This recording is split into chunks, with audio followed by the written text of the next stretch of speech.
in South Africa, we have kind of complex relationships, especially with the category we call black. Yes. Which in South Africa is colored, Indian and African. Yes. What do you think of those dynamics? What could we be doing better? Because we seem to still be stuck on the ladder that was created by apartheid, where we're all trying to assert that we are better than the other, and we're not really seeing each other as brothers and sisters. Yes. What could we be doing better?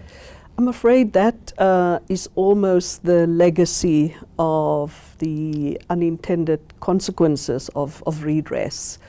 We knew right in 1994 that if we were going to change the landscape of executive management, and we needed to do it quite fast, that you put in place what was in those years called an affirmative action policy that required that people had to still be categorized in those categories.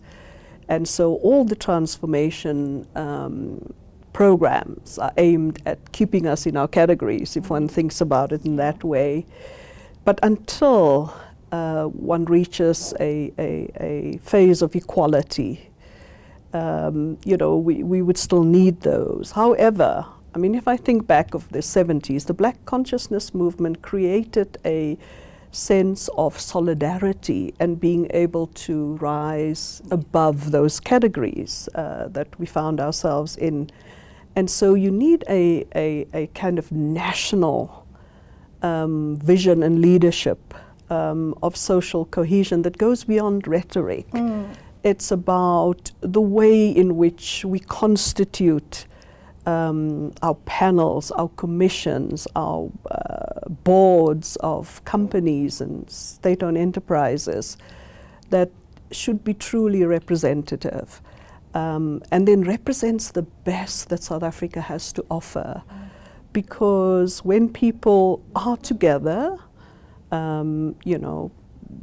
we are all quite alike in our aspirations, but it requires very dedicated leadership to keep providing the glue that holds the country together.